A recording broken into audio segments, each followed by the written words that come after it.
How about you, man? Wow, nice. Not much. Oh, we got a good crowd tonight. Yeah. Yeah, no science. All right. And then I went to Drexel for a master's in bioengineering.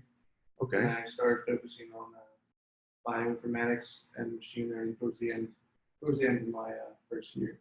Okay. And I've been interning at Shop in their bioinformatics department for a little over a year. So I've learned probably as much at Shop as I have my entire master's degree, just because that's all I'm doing is learning something awesome. Especially experience with Python. Okay. And since you mentioned Python already, did you also work with any cloud computing like AWS or Azure or databases? I have done one tutorial in AWS. That's it. Google right now. Okay. Google Cloud. We're gonna look at Google Cloud, and the Colab is what they have, like interactive notebooks that they have there. And we're gonna make it exciting this time. We're gonna try two different things. One is the workspace. I'm gonna show you what it is, and then set you up so you can log in too. And the other one is the AWS notebook, which is called SageMaker. The difference between the notebook on AWS is that it already has all the APIs that Amazon has, which is like you're looking like a super artillery like powerhouse here. That's awesome. What would be how would you connect to the data science, and what in data science, like in, let's say next year, would you see for yourself doing? So right now I work in a health insurance company, but there's not much scope to move into a data science field, so I'm sort of looking a bit wider. So I'm very interested in sort of predictive analytics, especially for diagnosing diseases, looking at public health, sort of, public health data. Yeah, you get the health records. Yeah, health records. Records. Yeah, so electronic health records, that one's difficult because that It data, is it's really hard to get that data, but things like claims data you can easily get if you have some. Yeah, some neural networks, but for the data I've been using, pretty much like support vector machine, random forest, logistic regression, that type of thing. And it's been genomic data and like biological data, like sequencing. Okay. Gene sequencing. Yeah, gene sequencing data. But on your side, I would say it's more dashboarding, data visualizations, and reporting. Or no, you also do modeling. So for the insurance company, I don't do any data work. Right. I do Yeah. like nursing stuff. So I haven't actually done a role, but I'm interested in machine learning, predictive modeling. Okay. That's what I'm interested in. So since you said your background was, we have someone here. If you can let them in. I got a missed call. I apologize. What we do, we leverage existing data science computations. So then we match you to, let's say, a data set that is like very similar to this healthcare data. And then you work on running your codes on Python notebook, on Google Colab, and you start to basically do a little bit of more reporting and perhaps converting some of the files and actually creating these format in your data set. And then you have something tangible to show and talk about over a phone call. Yeah, I did that, and you share it on LinkedIn. And that's the ultimate goal that we do within 100 days. You have something to share on your LinkedIn. You have a leaderboard. There's a lot of we call it the technology stack. These technology stacks, we have about 100 of them. I would say one is called H2O. It's basically an API that lets you run a lot of analysis, just focus on results. I'm talking actually about the autonomous driverless AI, one of the products, driverless AI. So you run your data through it, and within 30 minutes, you're looking at different metrics. Let's say you're looking at 10 metrics. Okay, now if you have a conversation with a technical person, you have 10 metrics on your data, and you can very quickly compare them. You have something to talk about again. So sometimes setting these up is more complicated on AWS. And we have done that, I guess. But really the value is nothing more than just connecting you with a professional engineer, and they spend time with you. And that's what we call mentorship, and see what you're doing, how good you're doing. But sometimes you think you're doing horribly, but actually you're doing great. Sometimes you're doing great, but it is not really something, the problem is not valuable. You problem is, or the solution is not unique to you, or things like that. How about you? Tell me a little bit about like a background of what you're working on. Yeah, so my name is Sujay, by the way, and I'm actually new to Philadelphia. So I actually came over here just to see the data scene of Philadelphia. Okay. So in our 5 tracks that we have in Philly Talent, I would say you're on data scientist track and a business intelligence or data analyst track, but you seem like you're versatile enough that it puts you in different places. You know, once everything is clear, like it's how it goes with the look, we have the data, the right amount of data, and the the right sources of data from within the company. Otherwise, you have to struggle with like. Okay. But that's the challenge of real world job.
All right. How's it working out? Oh, Oh, yeah. I thought it worked. I'll go back to the Seems like this is the show. yeah, for,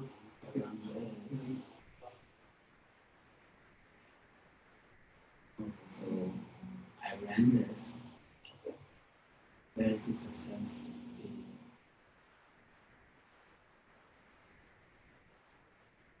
yeah, it's fine. It's really good. Okay. And you do anything on Monday? Listen. What it was? Is it well, I think I will have to keep this. but you can drag it and you can move it up here. Yeah. So, somewhere with the WA Miner first, and read the files, read the data frames, and then start splitting. This is where I did it. Okay, and this is where you're doing the training and test split. Let's do this. So I can now look at the head of the data.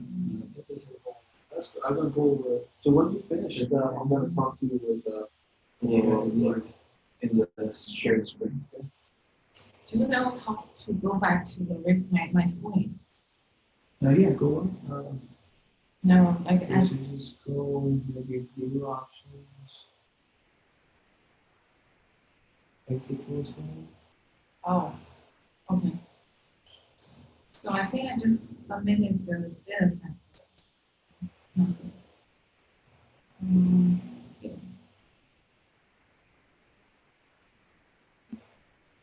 Submitted somewhere, and there's a rank. Okay, so And close it easy for you to undo. Okay, let me see. Mine was always somewhere else. It's a, yeah, because we didn't make any change to the code. Yeah. So if we Okay, make that's the the change, then it's going to be based on so you gotta completed. Yeah, just submitted the data set, if that's okay.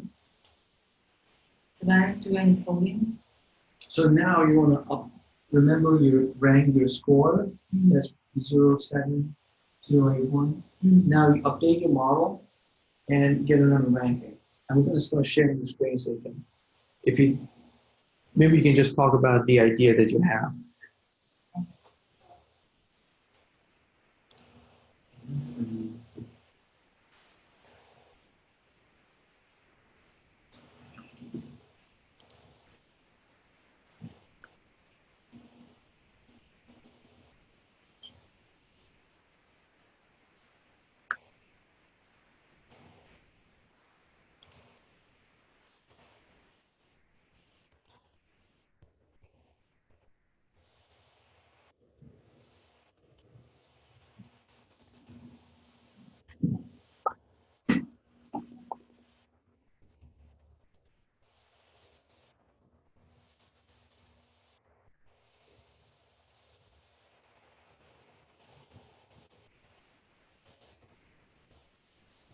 This is, by the way, the workspace. I've created a sandbox account so you can also connect to it. So this is basically a Windows machine. I don't know what's going on. That you can create a Windows machine, you can create a Linux box, and connect remotely to this machine. And let's say you have a software that you have a 30-day license. You want to try it for 30 days. You don't want to do it on your own laptop. Or your laptop, it doesn't have the like 6 gig of memory. It just has like 4 gig and a ton of stuff running there. So that is the idea. So you have a UI, 11 forwarding is what's called, activated. So you can very quickly like just run, for example, RapidMiner Studio or Anaconda. And it's one of those prototyping applications. It's not free, like you pay for it. It's something between like 10 cents an hour to it could be almost $1 an hour. But then you're talking about like 60, 80 gig of memory, solid state, which is could really save you a day in computing. I actually used it for a client like a couple of years ago, 4 or 5 years ago. It really does pay. So I'm running right now 2 different applications. It would be nice to run the. What is RapidMiner? RapidMiner is just a UI, sort of like Simulink MATLAB, if you're familiar with that. Yeah. The good thing about it, it has R and Python, so you can, it's open source in that sense. What is it called? The control panel on Windows. You can see.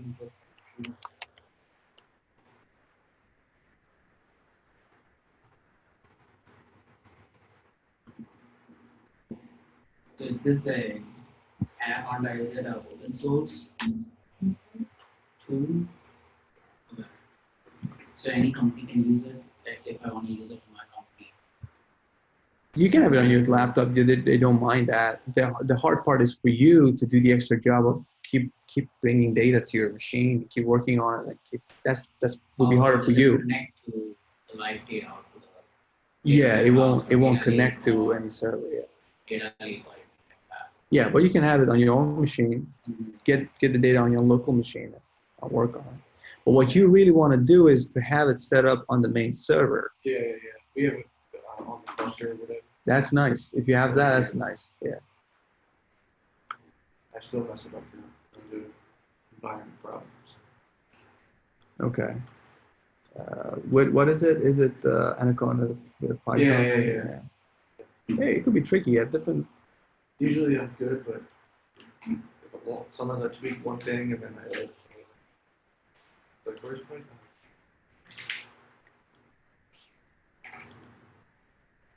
Are you teaching any course about data science? We do. So we have about 10 different weeks of training. But right now our focus is our 100-day mentorship. So you can take the courses, week by week. What's the name? So it's all under Philly Talent. So you go on to Philly Talent, you sign up for the class. Usually the class is $99. Now we have a deal at $69 until the end of the year. It's per by week. So it's about like, we have 5 of them that are live, but we're gonna have 5 more. So the total 10 weeks. But our flagship course is a 10-week, 100-day mentorship course that basically builds you up to this portfolio, what is what we call standpoint, that you can have a portfolio, talk about it. What is that? You mean building project? Yes. We call it a portfolio like a designer because it's a story that you're telling with data and your unique solution. It is more than a design work because you're also fixing a problem and you're connecting that to some money value. So we like to be cool and Yeah. Totally. Yeah. So this is the environment for RapidMiner is very similar. Like for example, you go to data access, let's say I want to read data sets, and then you grab this, like very similar to Simulink. Can I ask And then what's the name of this software? It's very nice. It's very RapidMiner. So so RapidMiner and H2O is two applications that we try with every candidate because very quickly you can focus on design, if that makes sense. Like you don't need to, because it's very UI heavy. So you can very quickly see what input I need to set up a random forest. Like, and that teaches a lot of students and candidates what random forest is, how it's different than, for example, the scene tree, because they can see different factors. Do you have like a little icon? Yeah, exactly. Yeah, exactly. He has all these inputs and outputs, and you go tweaking it. But you can always go and actually read scikit-learn and all the features, but very few people actually do that. You know, so we like that. We like H2O. Unfortunately, it used to be super easy to install H2O, but now it really makes you work for it. But on AWS, they have, and also on Docker, they have a free version that you can try for 30 days very quickly. For the H2O driverless AI. So that's one thing we try. And another one is this one, RapidMiner. RapidMiner, if you install on your machine, I think it's only 30 days, but on Workspace, we can have it. Yes, there's also model. What is The that? second submission went from 70.8 to 71%. Oh, yeah. Way to go. How Not many? much, but it's something. So Way to go. Way to go. you know how improvement, you have to evaluate improvement based on the size of your data set. So like, what is the meaningful improvement? Right. For some data, which is if it is huge, just 0.001 could be significant. But for this data set, yeah. I was just excited for this change. okay.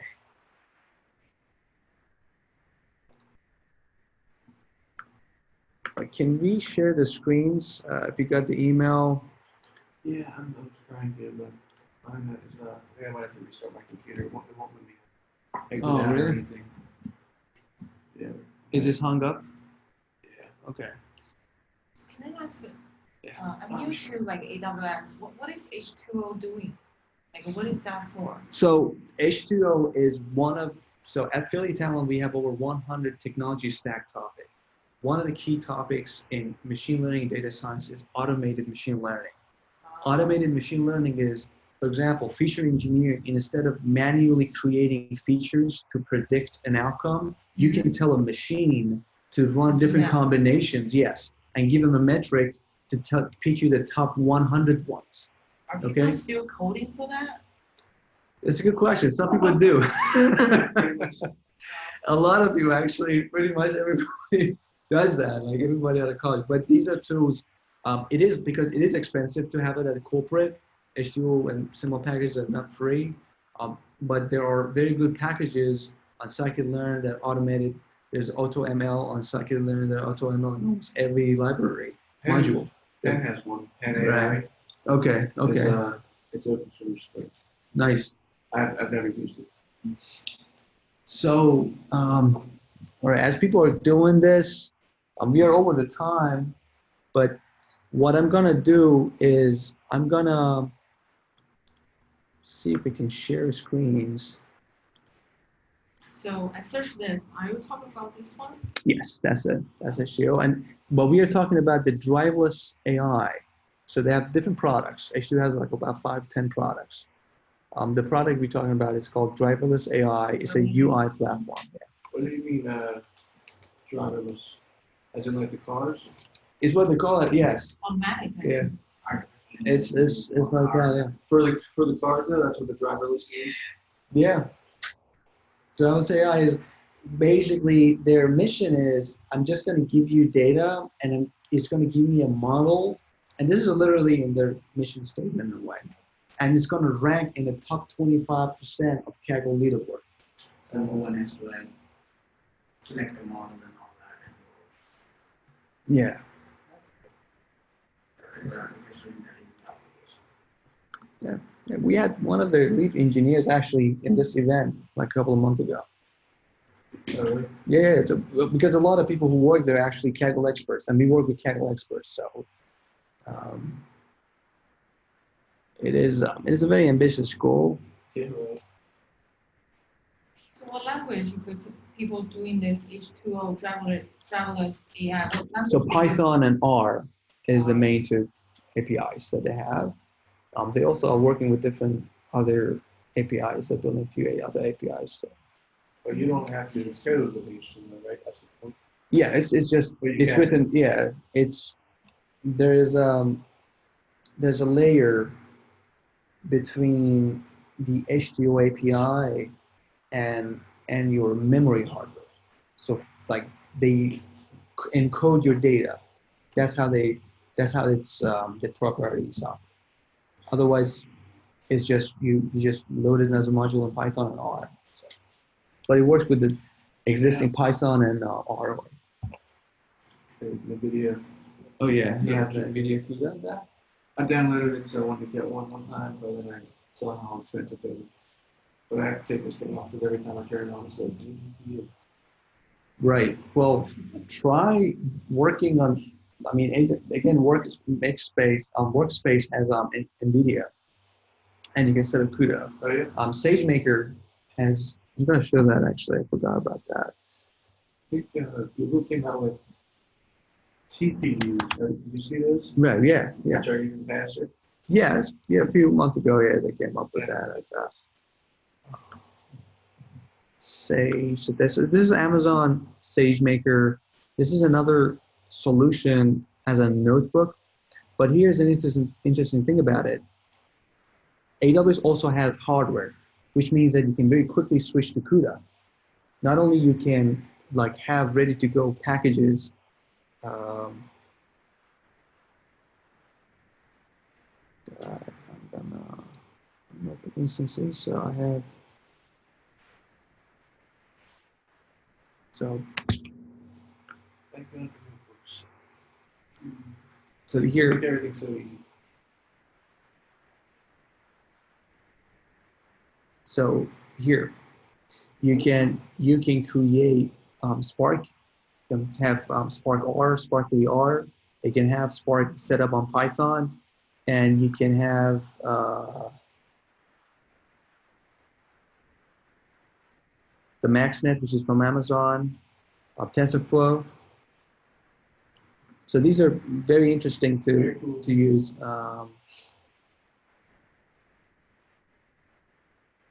This is just through SageMaker. This is through SageMaker, yeah.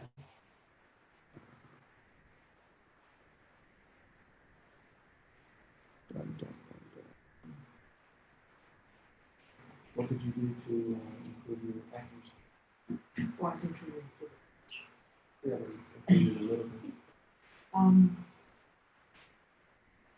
So that first try, I added the SIBs feature back then, siblings and spouses. So I was reading somewhere that people who have siblings and spouses did not survive the same way as people who didn't. Yeah. I guess they were.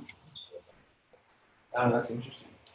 If you're by yourself, you can just take off. You can just take off. I think that was the general idea. So I was trying to see if I could take it. Start my video? Can you see if we can just share the screen, or would it want to do a video?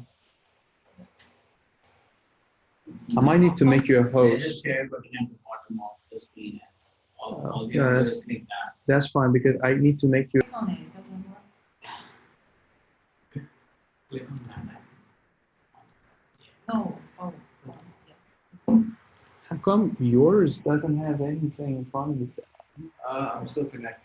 Oh, See, there should be a green share button at the bottom of the Yeah, screen. I'm sharing, but it shows my.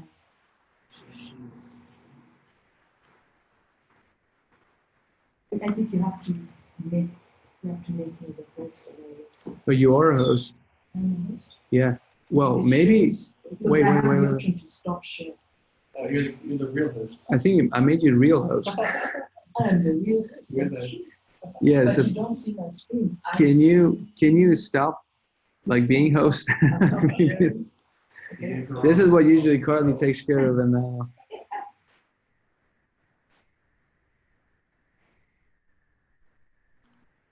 think it makes sense.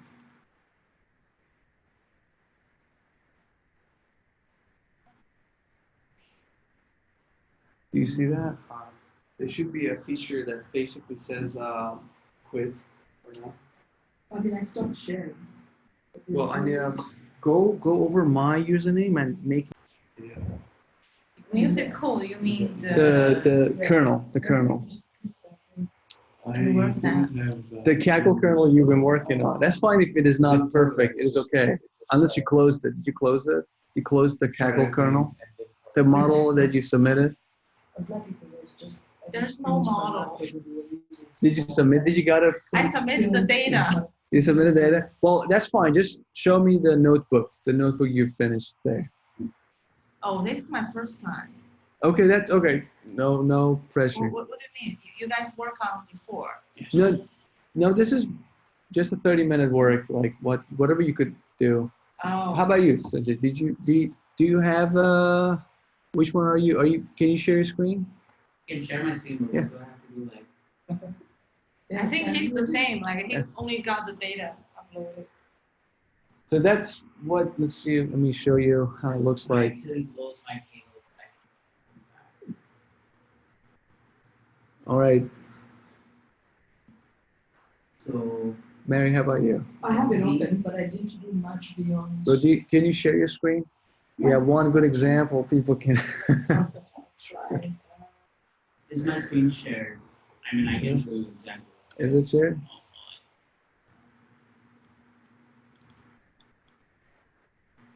I clicked on shared over here and it says new share. Create a kernel in 30 minutes. Are you sharing?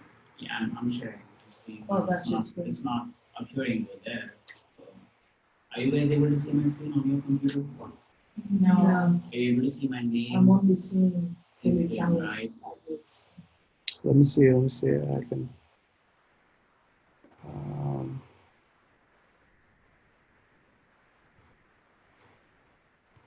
Well, you should be.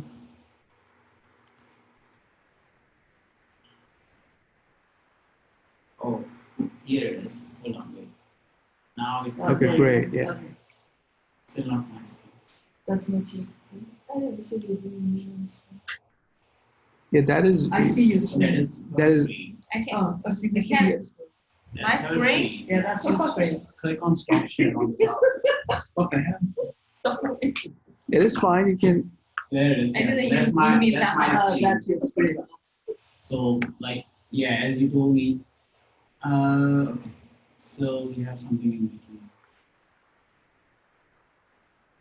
You gotta minimize, you gotta remove that thing. Which one do you want? The No, in this- front that says basic advanced. Yeah, what is it? Yeah, the screen. Oh, this one. Yeah. What is this? Yeah, that's yeah. it. Yeah. So all I did is I just uploaded the data into the input folder over here, like you told me. And Okay, you go then- down. So you have your data set. You can go down. Okay. Correct, and Yeah. then I clicked on to bring the code, right? So I had the code something at the bottom. So this is we're not really judging your work. This is just 30-minute. I want to go over the steps of one simple by going over the cells. So you just go up. And okay, so here we are loading the data sets. We are importing a train set and a test set, which is already given to us. You're not doing any splitting, right? You just use that. Yep, I just Okay. did that. I didn't do any splitting. Okay. I didn't use any. So that would be a reasonably would be the 50-50 maybe. first 80, step to do it. Yeah, you can do 80-20-80 or 60-20-20 if you want to do. Yeah, I'm not like familiar with Okay. the code of Python. Well, that's well. why. So coding it is there's a lot of libraries to use to do this split, but right now you're just reading a test set Correct. and you're doing a train set. Your work is just going to be on a train set for the rest of the code. Okay, you're not going to touch the test set. You know, You're just working on a train set at all. No, you're not going to forget about test set. Is imagine that as like a market data that you don't know. Okay. Now your train set, you want to do such a good job that it mimics the test set because you sort of have access to the solution. That's the test. Now the trick is to, let's say, do the split in a way and do the sampling in a way that it mimics the test set. And if you do it too much, it's overfitting in some ways. If you don't do it good job at all, then your work in training is not going to be connected to the real data. You know? Okay? Does it make sense? Yep. I have a quick question. So Google Colab can read the local data set? You have to upload it to the, like this is on the cloud. So from And your, to upload it on the cloud yeah. and then read it from cloud, Yeah. not like a local. yeah, not local. Yeah. But it's super fast. Like comparing it and Google Drive, it's even way faster. Google Drive is super slow. I did not know that. Yeah, especially with image data. It's all right. So next thing, you're dropping some features. So that's your data stage in some ways. And you're now having a train set and a test set of data. And then what is happening in the next cell? Maybe you didn't run that because I don't see a number for that. Did you fill run in that? the missing values. Yeah. It's just creating. Okay, So- you're filling the values. Yep, and then the target variables, so what we wanna work on, the survived column. Right, Survived. okay. And you can go down. Did you get the output? I did. Did it? Okay, good. All right, now you're running your model, and your model is CLF. It's a decision tree, so you don't have any feature, no depth. Okay, but it's like a basic decision tree from the scikit-learn. Yeah, because you don't have a cell number. I think you might not have run this, or maybe it updated the page. I don't I know. mean, I have this. Oh, yeah, output the- here, but. Okay, So okay. this is what train feature. Oh yeah, so I created, yeah, so the Yeah, feature has yeah. been created over here. Yeah, you do have that. And I was just target is confused created. because you didn't have a cell number, but maybe the page updated. Anyway, they go down.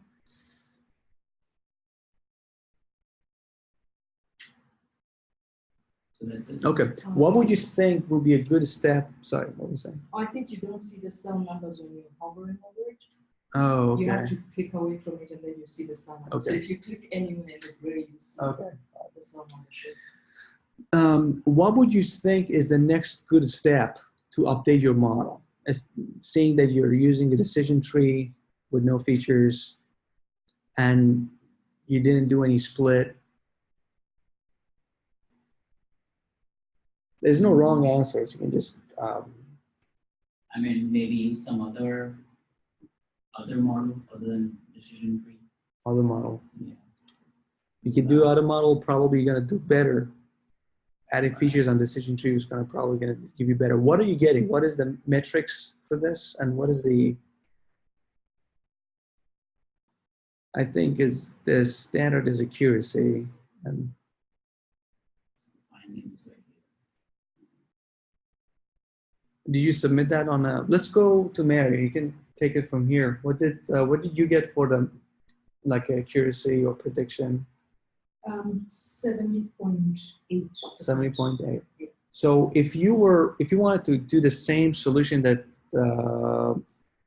Sergey was recommending, changing your model, what would you do? What model would you pick? Or what feature would you pick for this model? How would you change or update your model? So the thing I don't completely understand when you say we're doing decision tree here without any features. Right. I mean, I what I think mean it's- by that is just default decision tree. Oh, Default decision tree. I might pick Kevin, pick it and fair. Maybe fair and Kevin. It's my feature. Fair can tell you if someone was in third class or Okay. not in the first class. So you want to So, pick change feature. That was under, How do you pick your That's- features? Like based on that's what? under, so that's under P class, which we already factored. oh, okay. Yeah, because It P is class there. is whether they were first class, second class. Okay, I see. Got Good idea. it. Yeah. I just thought it was like that. But I would be So- curious to see how embarked. Well, you're dropping those. So right now in the training set, you Embarked is like which port they got onto the ship from, because I think the ship stopped at 3 different ports to pick up passengers. So maybe where they embarked determined where Okay. they were at the time the Titanic crashed. Okay. So let's give you some ideas. Like you're now working on a role of a business intelligence data analyst role, somebody who already has some idea about the business, Yeah. some insight, and wants to bring it in right away. That could be a huge shortcuts. Now, assuming that you do not have that insight, Right. what would you do in order to update from a decision tree model? I mean, the first step would be to, for example, look for overfitting. That I believe the default on scikit-learn for decision tree is the length of 3 is 3. You can perhaps like make it lower, knowing that the size of the data is very small. We're looking at just 90 and only 2 classes. And then after that, we can start working on random forest. But then again, it could be a huge overfit doing random forest, especially because we have such a small type of data set.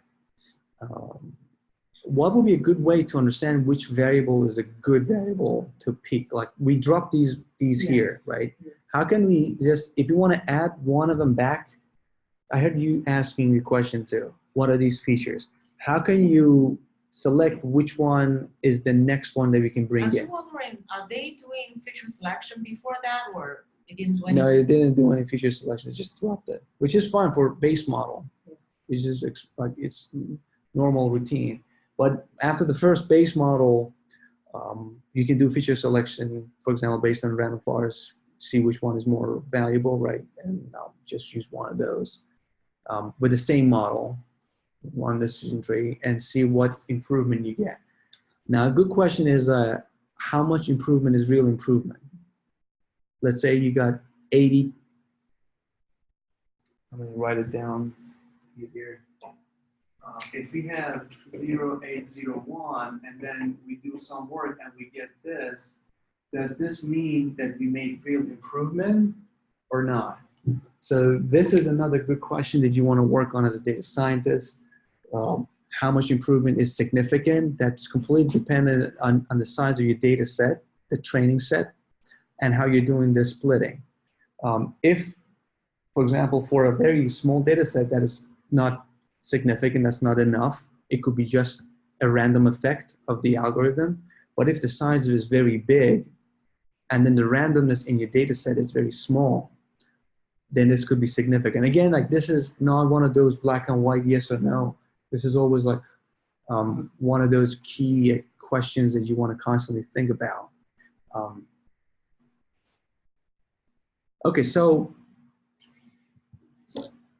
I'm looking at this output here for the decision tree classifier. When you run that cell, are you sharing your screen, Mary? No. You can share your screen. You can share your screen and tell us what you're looking at.